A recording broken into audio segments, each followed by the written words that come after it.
going on, everybody? Welcome to another episode of the Fixed Fights podcast. I am Ben. Kurt is without us today, but we have a very special episode of our Best Bets episodes, as we do before every UFC pay-per-view. This week, I am joined by, of course, our Best Bets expert, Bob Voss from the MMA for Money show. Bob, how you doing? I'm doing great. I gotta say, if people are just listening, not watching, Bob's gambling headquarters, that's what I want to call it, super festive. You know, we are just a couple days before the most romantic day of the year, Valentine's Day. Tell us about your decor, Bob. Well, both of my kids, their entire lives, for anyone who doesn't know, I have two children. I've been obsessed with Valentine's Day, and my wife tends to go overboard with decorating in the best way. It makes them so excited. My daughter's been excited for Valentine's Day since her birthday last week. So it's like, this is the next holiday. So we got 3 different color hearts. I'm going to frame it. So if you're watching the video, you can see some wonderful hand framing, like I'm Vanna White, of 3 separate color hearts, not to mention numerous things on the table, let alone what's in the other room. But you're at least seeing big, lots of hearts. So from us to you, happy Valentine's Day. Yeah, and hopefully we can win some people some money so they can, like, you know, take their significant others out to like a nice dinner at Red Or Lobster. at very least get that next tier of wine. You don't have to get the $5 Chuck. You can go a little bit higher, and then you're all set. Give me that $8 bottle of wine. You get that $8 man. It's classy. And always, you can go to, if you want to make some money with us, go to mybookie.ag, type in promo code FIXEDMMA, and MyBookie will match 50% of your deposit up to $1,000. But Bob, let's get into it. UFC 258. As always, we want to start at the top of the card. I know you guys don't bet on main events, but we're going to look at it anyway. We're trying to kind of look at Gilbert Burns and Kamaru Usman here. Right now, Gilbert Burns is a plus 240 underdog, and the comeback on Kamaru Usman is minus 260. My first question to you, Bob, is how, if at all, do we think about the fact that these guys were former training partners, extensive training partners? I think that it is giving, it's going to sound mean, so I apologize. This is giving Gilbert Burns a false sense of confidence, because as much as these guys were longtime training partners, that is true. Gilbert Burns got brought into, I think it's Sanford MMA now, but before Black Zillions, he got brought in there to be the jiu-jitsu coach. So the guy trained all these guys in jiu-jitsu. So yeah, he probably did tap Kamaru Usman, probably tapped him a whole bunch when they were rolling. Absolutely. But I get the feeling that MMA training went a little bit different, but he's kind of holding his hat on that. And as much as, again, I don't know how he made lightweight, he's still a much smaller welterweight than Usman is. But and I just got to give Usman credit, because I don't know if something happened at the camp or not, but this is now his second full camp away from them. And I love myself some Trevor Whitman, so I can't imagine that he has improved, whereas I would bet Gilbert Burns is the exact same fighter that he last trained with. Yeah, that's generally kind of how we talked about it on the podcast. Me and Kurt was, it feels like advantage to Usman, because they know what Gilbert Burns is doing, whereas Gilbert Burns' camp doesn't necessarily know what Kamaru Usman is doing. And I'm glad you brought up his size, and this is why we record these podcasts on Fridays after the weigh-ins. Usman looks huge compared to Burns. I don't know if you saw that, or if I did actually. What I want to tell everybody, if you don't know this, about just size of people, we'll go with that. If you look closely at the weigh-in photos, you will see around a similar size. Obviously, Usman's taller, but the big difference comes in muscle definition. And Gilbert Burns is a big guy. He absolutely is. But if you look closely, he has more of that fluffy muscle. I mean, obviously, he has more of a six-pack than I do. That's not anything in a bad way. It's just, you can tell he has more weight he could cut. He could lean out more, whereas Usman is pushing that limit of welterweight, where you see every single etching of that guy's muscles, like he's about to go step on a dang fitness stage. So, I mean, especially when he gets all fluided up and everything, like I can't imagine Gilbert Burns cut too much weight on the day, whereas I can only imagine Usman's going to blow up quite a bit, and on fight night have at least 10 to 15 pounds on him. Yeah. And I'm with that, and I think that kind of gets to spoiler alert, I'm picking Usman. I like his cage wrestling. I like his overall wrestling, and more than anything, I like his physicality here. But do you see any value in that minus 260 on Usman? Do you see any value even on Burns at I plus 240? I absolutely do, and like you've said, and anyone that's listened to me on your show or on our show, we try to stay away from main events. But like honestly, like if I'm looking for a parlay piece, it's hard for me not to go Usman because he's not too high. I do think there's value on him. I'm sorry. I know there's a lot of people going for Burns. I don't see the value there. Like he may technically have more pop in his punches, but I don't really think he's gonna get the option to throw it. He's not going to be able to get it to the ground. It's only going to get to the ground if Usman wants it there, and he's only going to go into his safest of positions. And I agree with you. I do think like him against the cage. I mean, if he has to make it boring for 4 rounds and pin him against the cage and a little bit of dirty box and foot stomp for the better part of 4 rounds and make Burns carry his weight, he absolutely will. But in terms of like a safe play in a parlay, I'm all for it. I haven't personally bet that or give it out on the show, but I still might because it's dipping. It's been 280 all week, and now it's minus 260. If it gets much lower, I'm not sure how I can go around it. Sadly, there's no props in here because if there is the training partner situation, it's going to decision. I'm sorry, it's going to be more tentative, and I have people being like, "Well, if it's not going to go to the ground, they're going to stand and bang. It's going to be awesome." Like, well, no, he did that with Colby because he knew he could take punches from Colby. I don't think he's as confident taking punches from Burns. So if you're seeing a finish, that's probably more on the Burn side, unless Usman can tire him out. But yeah, that minus 260, if you're more of a parlay player, like I might end up with something on him on the day because we've worked our way around the main event betting. As long as I don't give it out on the show and it's not an official bet on the show, but I do it subsequently, I'm doing better with that. But for some reason, every time we gave one on the show, it tended to crash and burn. No pun intended, I guess. Yeah, dude. I mean, the minus 260 does look a little juicy. Like in my head, I think of Usman as more of like a minus 340, minus 350 Oh favorite. yeah, easy. I could have seen it opening here and then ballooning up. And I'm totally with you too that the training partner aspect of it is feels like it's going to lead to a decision, right? Both those guys already know what they're good at, not necessarily against each other, but they know what works on everybody else. What they're going to remember is that one time that Gilbert Burns took his back and choked him out. Yeah. Kamaru Usman is going to avoid that situation, and Gilbert Burns probably remembers the one time that Usman like took him down and smashed him in half guard, and he wants to avoid that at all costs. So I think more likely than not, it feels like it's going to be a 25-minute decision. I mean, actually, one more quick thing I forgot to mention. Um, this goes all the way back to Black Zillions. Basically, any Henry Hooft trained striker, there's a maturation process that happens when he trains you in kickboxing, where when he first starts training you, like you're striking like you never have. You're striking with power, that Dutch style kickboxing, like hitting low with the leg and coming out with some power, and you get very confident in your offense. He gets you very confident in your offense as a forward moving front runner. Your defense takes so much longer to shorten up under his tutelage. Not in a bad way. Eventually, guys get to it, but like the stereotypical Black Zillions fighter, I mean, I know that's not Black Zillions anymore, but the stereotypical Black Zillions fighter is they're going to come out hot. They will probably get a lot of first, second round finishes, especially if they don't have anything else to back it up other than striking. But when that gets rebuffed and a guy is still there, they fade bad. Obviously, Shout out to Michael Johnson and Rumble John. Oh, Michael exactly. and Rumble Johnson. Yeah, pretty much both. I mean, that's why I was on Clay Guida last week because it's like Michael Johnson, amazing first round fighter. After that, not so much. So it's up to you if you want to get the defense. Whereas Usman went to the perfect place to get the defensive and footwork side of it with Trevor Whitman, who his footwork that he's taught these people that I never thought were elite strikers is phenomenal. Like what he's done with Rose and everything. So that's another reason I'm so like bullish on Usman and am more willing to maybe put him in something at minus 260. Yeah, and I'm glad you brought that up too. We talked about on the podcast this week that the biggest improvement that we saw out of Usman when he fought Masvidal was he was so much harder to hit. It seemed. I think a lot of that has to do with the camp change. Moving down real quick here, co-main event, kind of a weird one. Alexa Grosso and Macy Barber. We got Alexa Grosso at minus 117. Macy Barber is a very, very slight underdog at plus 107. Any value, or is this just like a stay away fight? If you have inkling in Grosso and are confident in Grosso, I could see that, especially as it comes down.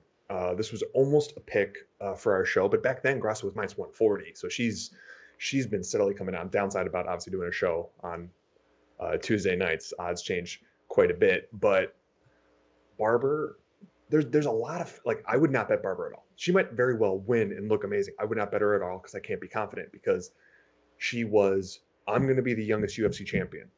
I am undefeated. I smash girls. This is what I do. Well, she lost for the first time. She blew her ACL.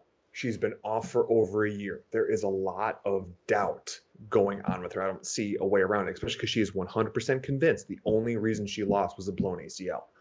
She may have won that fight, but it was gonna be close. I had Roxanne Modafferi there because I was like, you're going against a vet who's well-rounded, and you haven't faced that yet. And that's Roxanne Modafferi. If she fights someone who is new and doesn't have a well-rounded game, and she has a grappling advantage, she'll win. Granted, yes, Grosso is not a grappling wizard, so that's one way that obviously Barber can still get it going. But I mean, she has the size on Grosso, but yeah, but being all those X factors, I would stay away from Barber at all costs. And if you have a little inkling on Grosso, maybe go there. If it gets to plus money, that might be where I put a dabble on it because I do think she deserves to be the favorite. Grosso, that is. So there would be It's value there.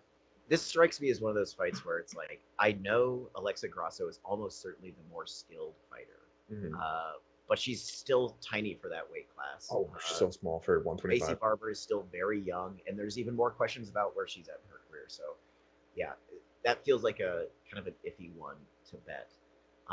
We got a couple of pretty big favorites on this card, at least by MMA standards. Mm-hmm. Adolfo Vieira is minus 400 against Anthony Hernandez, and Bilal Muhammad is minus 460 against Diego Lima. Are we touching either one of those? Are there any parlay pieces or any upset? In a straight play, if you just want to put a little bit of money on it, one thing that I've looked at a little bit because honestly, Rodolfo Vieira should smash Hernandez. He should. He absolutely should.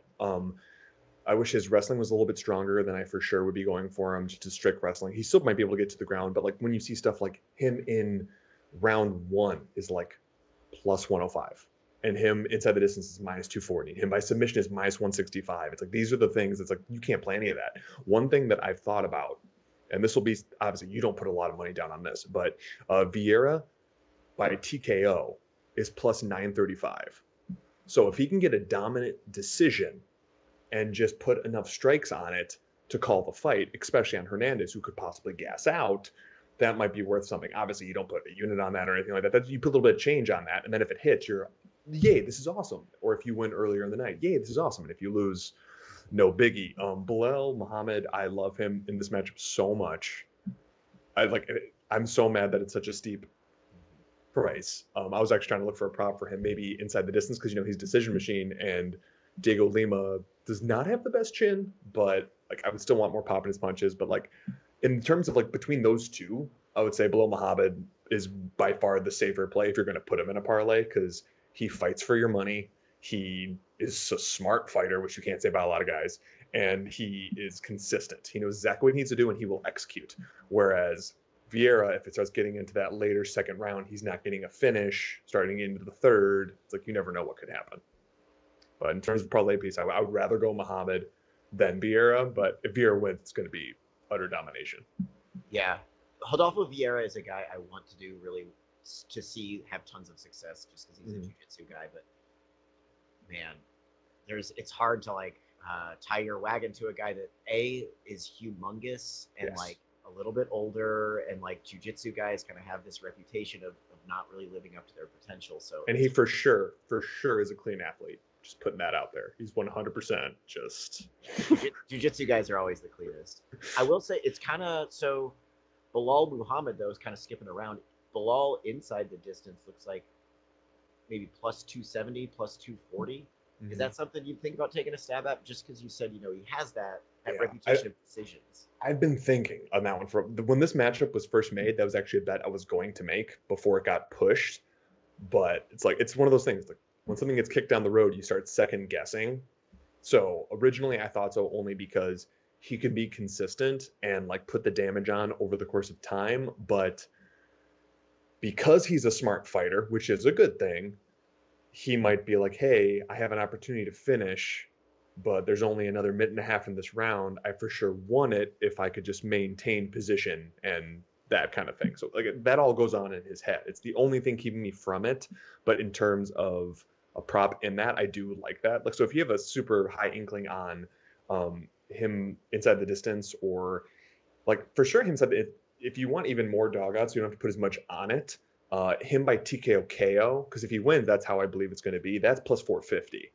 So even higher with that. So if you could just put like a quarter of a unit on that and end up winning, because him and yeah, they're going with it. Him by decision is minus 150. So, but I just when you get to that point where him by decision is minus 150, so you're not getting, I mean, you're getting value on it compared to the minus 400. I would rather just parlay him up at that point because then you don't have to sweat the prop.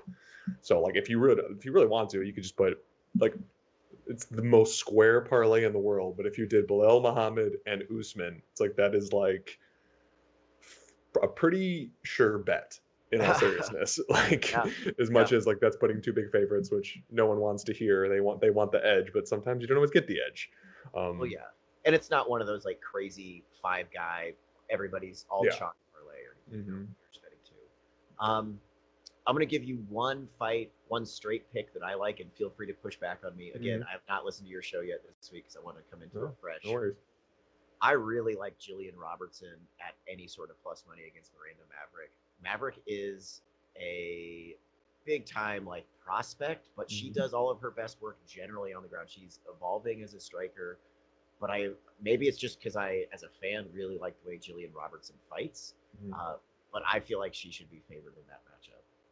Well, I get that honestly, and you are more well versed in some of uh, women's MMA before they get to the UFC. That is because I know you have so much more information on Invicta and other stuff like that. But honestly, this kind of goes into a realm of I've said it on the show before, and I'm pretty sure I have, and I know I have on ours. It's like anything outside of top 7 to 8 women's MMA or anything outside of 7 or 8 heavyweight men's MMA, there's always value on the dog if you can see a path to victory, like any path to victory. Like if they have something that they do that's better than the other one, it's worth the dog odds. So if you think that Robertson, like positionally, she can take it here, by all means, in the long term, going with the dog in these spots will make you money. It's that simple. I mean, there's just certain spots where the dog is just worth it. Like they'll fight for your money. Like it's that simple. And It's like this is the it's ranking to do that. big blubbery boys and Mm-hmm. small athletic women. Just betting Exactly. any other fights on this card that you want to talk about um, quickly that we should be keyed in on? well, just quickly, I'm upset that the Jim Miller Bobby Green fight's not going to happen. Not because I was. Did you see that? I Bobby did Green. not. Bobby No, Green collapsed in the back at I did weigh-ins. see that, but I didn't Yeah. see the That official. one was difficult because that was a similar situation as the obviously I made money on Guida versus Michael Johnson. This is a similar matchup as that one. The only issue is obviously Jim Miller's issues with Lyme disease, and he seems to have it under control. But I listened to an interview earlier this week that talked about sometimes he still has issues of like prolonged pain and like twitching muscles and stuff like that. So that kept me away from it. But that was another one of those dogs I kind of liked. In terms of like closer odds fights that I'm pretty big on, I love Chris Gutierrez against Andre Uhl. Andre Uhl tires out. He gets battered easily. He likes to lose in the third round. It's just, anyone that likes to lose in the third round is a guy that gives up. And I do think that Gutierrez has the more power and can do stuff with it. Obviously, getting inside of an 8-inch reach is not the easiest thing in the world, but I think he has a good chance in there. And he's down to minus 130. Obviously, he was minus 155. We gave him that's a bet from our show. He was minus 155 and he's been going down and down, which is fantastic. Ricky Simon, I would not put my money on. Do not parlay him. I'm putting that out there unless you have a take, because just weak enough of a chin and boom boom can pull stuff out. So if you have confidence that he might snatch a guillotine while Ricky Simon's diving in, which he has a tendency to do, or gets clipped on the chin in the first round, that's a real possibility. Maki Boom boom. Matola at plus 150, go team, because he'll throw him. And well, I'm sorry, Julian Marquez hasn't fought in 2 years. He's coming off a horrific back injury that was originally told he could never fight again, and he already didn't have gas for 3 rounds. So issues with your back, you're not running. That's one. And they're going to throw. I mean, obviously, Marquez has a chance to get a submission. That's possible, but they're going to throw. And obviously, Coconut Bombs doesn't have the strongest of chins, but he's willing to throw. And plus 150 can get you some action there for the most part. And I'm trying to think if there's anything else in there I wanted to throw out. I mean, there's a lot of bettable fights on this Yeah, card. that's why this one's so much better than some recent fight cards where we're just like, well, I have to, because on our show we always try to either give out one big pick or two minimum, and then I will give out additional ones on my Twitter or something like that as the week goes on. And there's been past weeks where like we're talking before the show, we're just like, I guess this one, and like you don't want to be not that level of confidence, especially when you're going to give out people's bets. But obviously that doesn't happen very often. When we finally pick on one, we did. That's why, like, I think for value, that's why we gave a bigger bet on Chris Gutierrez here, but because we don't like to give out parlays and props on the show. But obviously my Twitter I will, so keep a look on that. But and I like your take on Gillian Robertson. I've seen some people that I respect in breaking down fight analysis that are also on Gillian Robertson. So I always just like to joke because she's just another girl that likes to dye her hair red, and apparently that's a thing. So, but she definitely has more upside. She's on her way up, where Brandon Marcos is on her way down. So she's gonna have to keep up the red hair crown at some point. And I would stay away completely from the Polyana Viana Molly Martin fight, just as a disclaimer, just because Molly Martin should win, but I don't trust anyone that gets dropped by Hannah Cyphers. Also fair. And nearly finished. Yeah. Well, man, now I'm honestly we kind of spent a bit of our podcast this week shitting on this card, and I think rightfully so a little bit because it is a pay-per-view. But no, name value, it's a terrible card. Name value, it's a terrible card. And pay-per-view wise, it's a terrible card. If the main event wasn't there and any other main event was in there, this is a fight night card. It absolutely is. If there wasn't a belt at the top, this is a fight night card. So, all right. Well, Bob, thanks again. Give us your Twitter handle. At MMA State of Mind. And your show?